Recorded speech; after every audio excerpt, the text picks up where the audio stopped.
My name is Stephen Amoni. I am a doctor by profession.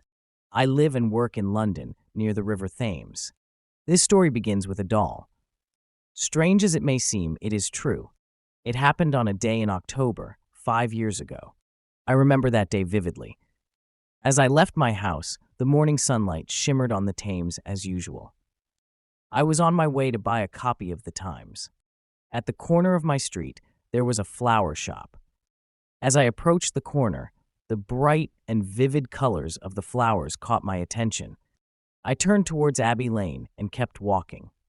The soft warmth of the October sun felt pleasant. A few minutes later, I reached the newspaper stand.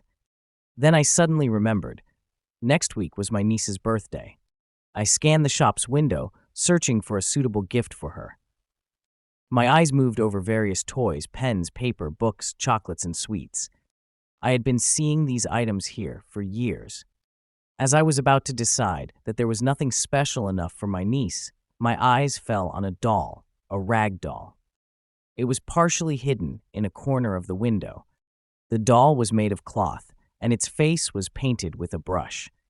But there was something unique about its face, beautiful, gentle, and captivating, yet its eyes were filled with sadness. Usually, dolls have expressionless faces, but this one was different. The sight of those sorrowful eyes standing amidst the clutter of various items made my heart feel heavy. I know it sounds strange, but I decided to enter the shop and take a closer look at the doll's face. The shop owner, a man named Jim Carter, greeted me cheerfully as I walked in. "Good morning, Dr. Amoni. Here for your newspaper." "Yes, Jim. And I'm also looking for a gift for my niece. It is her birthday next week." "Oh, really?" "Yes, I was looking at that cloth doll, the one in the corner, partially hidden." Jim looked a little surprised and said, "That doll is rather unusual. It is not like the others." "That is exactly why I want to see it," I replied.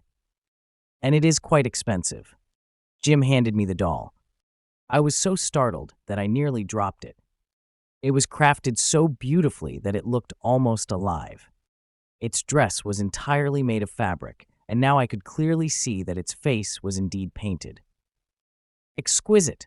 That was the word that came to my mind. The doll had been made with deep love, and I could see that love etched onto its face. I gently set the doll down and asked, "How much does it cost?" £12, Doctor. Amoni, Jim replied. He noticed the surprise on my face. "It is expensive," I said. "I told you, did not I?" "Yes, you did. In central London, dolls like this sell for £20, Jim explained. "But for you, I will take £11. "Who makes these dolls?" I asked. It was only natural to be curious about someone who could create such a beautiful doll. "A lady who lives on Hardley Street. She occasionally brings these dolls to my shop." "What is her name?" "I'm not entirely sure. It is something like Calamy or something similar." "What does she look like?" "She is tall, with red hair. She wears expensive coats and hats. But her face is always stern. There is no gentleness in it. She speaks very little when she comes to the shop. To be honest, I feel relieved once she leaves." After pausing for a moment, Jim continued, "I have never seen her smile. It is quite a mystery. How can someone like her create such beautiful dolls?" "I will take the doll," I said. Spending £11 on a doll seemed excessive. As I counted the notes and handed them to Jim, I felt a bit foolish. But I knew the real reason I was buying it. It wasn't just a gift. Subscribe to the channel and activate the bell icon to get updates on upcoming episodes. Thank you.